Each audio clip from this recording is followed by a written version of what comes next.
आज से करीब 5000 साल पहले इजिप्ट में एक ऐसा अजूबा बनाया गया जिसने आज के समय में भी लोगों को चौंका कर रखा हुआ है। ये है the great pyramid of Giza, 147 meter की हाइट का अजूबा जो 6 मिलियन टन वजनी है। ये विशाल पत्थरों से बने हैं और यह आज भी एक रहस्य है कि उन्हें उस समय कैसे इतनी ऊंचाई तक ले जाया गया होगा। गीजा के ग्रेट पिरामिड की ऊंचाई करीब 450 फीट है। वहीं इस पिरामिड का जो नीचे का भाग है वो 13 एकड़ में फैला हुआ है, जो लगभग 16 फुटबॉल के मैदान जितना बड़ा है। इस पिरामिड को बनाने में 23 लाख पत्थर के ब्लॉक्स का इस्तेमाल किया गया था, जिनका वजन करीब 5 अरब 21 करोड़ किलोग्राम है। इन पत्थरों में लाइमस्टोन और ग्रेनाइट शामिल हैं। इस पिरामिड को बनाने में इस्तेमाल किए गए पत्थरों का वजन 2 टन से लेकर 30 टन और कुछ पत्थरों का वजन तो 45,000 किलो तक है। इसमें सबसे हैरानी की बात तो ये है कि आज के समय में भी किसी क्रेन से अधिकतम 20,000 किलो तक का ही वजन उठाया जा सकता है। तो उस समय 45,000 किलो वजन का पत्थर कैसे उठाकर लाया गया होगा? कुछ साइंटिस्ट का मानना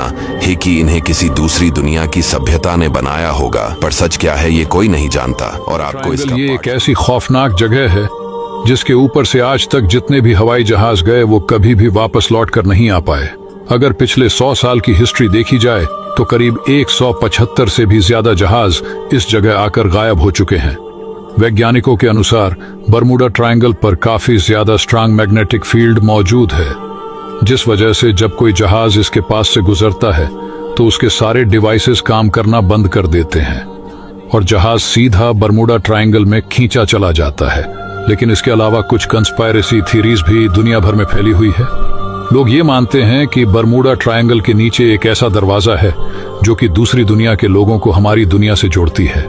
हालांकि इस बात की कोई ठोस सबूत मौजूद नहीं है और लगभग 39 लाख किलोमीटर में फैला हुआ ये एरिया आज भी सभी के लिए एक रहस्य बना हुआ है। आपको पता है, हमारे सोलर सिस्टम में एक ऐसा भी ग्रह है जिसने सूर्य की एक भी परिक्रमा पूरी नहीं की है और वह कोई और नहीं बल्कि वह है प्लूटो। इसका मतलब प्लूटो पर अब तक एक भी साल कंप्लीट नहीं हुआ है, क्योंकि ये सूर्य से इतनी अधिक दूरी पर परिक्रमा करता है कि एक परिक्रमा में 248 पृथ्वी वर्ष लगते हैं। इस हिसाब से पृथ्वी के 248 साल इस प्लेनेट के 1 साल के बराबर है। प्लूटो सूर्य से इतना दूर है कि सूर्य की रोशनी वहाँ बहुत कमजोर हो जाती है, इसलिए वैज्ञानिकों को प्लूटो के बारे में सीखना मुश्किल है। कुछ समय पहले तक हम प्लूटो के बारे में केवल धुंधली तस्वीरों के आधार पर ही जानते थे, लेकिन 2015 में न्यू होराइजन्स नाम का एक अंतरिक्ष यान प्लूटो के पास से उड़ा और उसने हमें पहली बार प्लूटो की साफ तस्वीरें भेजी। इन तस्वीरों से हमें पता चला कि प्लूटो बर्फ से ढका हुआ है और उस पर पहाड़, मैदान और यहाँ तक कि नदियां भी हो सकती हैं। प्लूटो के वायुमंडल में भी कुछ रहस्य हैं। वैज्ञानिक भविष्य में अंतरिक्ष यानों को प्लूटो के पास भेजने की योजना बना रहे हैं ताकि हम इस रहस्यमय दुनिया के बारे में जान सकें। 2017 में धरती के बेहद पास से एक रहस्यमय विशाल स्पेस ऑब्जेक्ट गुजरता है जो कि हमारे सोलर सिस्टम का था ही नहीं।